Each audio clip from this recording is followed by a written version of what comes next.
Mereka nak rehat kan, nak suruh diam kan, pasal tak boleh diam. Pasal DAP ni membawa satu perjuangan yang merosakkan bangsa.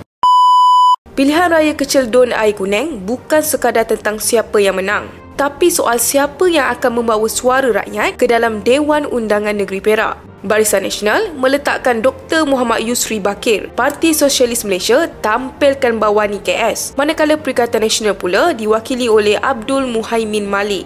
Tapi persoalan besar yang pengundi Air Kuneng kena fikirkan bukan sekadar siapa calon, tetapi apakah yang anda akan dapat. Ini kerana kalau PN menang, bonus sekali yang anda akan dapat ialah Ketua Pembangkang Dun Perak, Razman Zakaria. Ya, yang itu, Ketua Raja Fitnah Perak.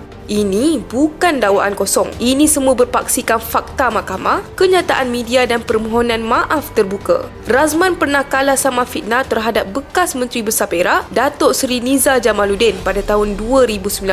Februari 2023, Razman sekali lagi terbukti menabuh fitnah apabila menuduh Datuk Seri Anwar Ibrahim membawa agenda LGBT. Beliau akhirnya memohon maaf secara terbuka. Beberapa bulan selepas itu, Razman kalah pula dalam kes samar fitnah oleh Lim Guan Eng dan diarahkan membayar ganti rugi sebanyak RM250,000. Masuk tahun 2024, Razman dakwa Ngakoming terlibat dengan festival Guan Rong yang kononnya ada kaitan dengan bendera China dan unsur agama lain. Akhirnya, kerana takut disaman, Razman memohon maaf sekali lagi secara terbuka. Januari 2025, Razman tuduh pula Hanayo sebagai anak kepada pengasas syarikat YTL. Satu lagi tuduhan yang tak berasas. Dan seperti biasalah, Razman minta maaf.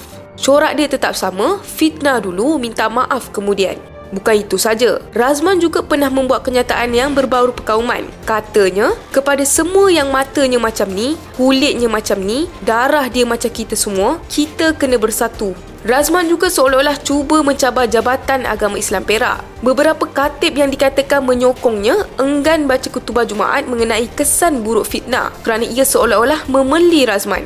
Anak Razman juga turut pertikaikan kutubah tersebut di Facebooknya. Akibatnya, seorang bekas adun terpaksa buat laporan polis kerana risau ia menjejaskan kredibiliti institusi agama di Perak. Malah rasanya, partinya sendiri sedar akan hal ini kerana pada Mac tahun ini juga, Razman telah direhatkan daripada jawatan Pesuruhjaya PAS Perak oleh PAS Pusat. Bukan itu saja, terbaru Dun Perak pula menggantung Razman selama 6 bulan. Jadi inilah realitinya. Kalau pengundi Air Kuneng pilih PN, anda secara tak langsung membantu kekalkan Razman Zakaria sebagai Ketua Pembangkang di Perak. Seseorang yang penuh dengan rekod memalukan, penuh dengan kes sama fitnah dan yang paling penting, gagal menjadi contoh pemimpin beretika. PRK Air Kuneng bukan sekadar satu undi tetapi satu isyarat. Adakah anda mahu terus memberi pentas kepada pemimpin seperti Razman atau anda mahukan wakil rakyat yang ada integriti dan fokus untuk jaga kebajikan rakyat?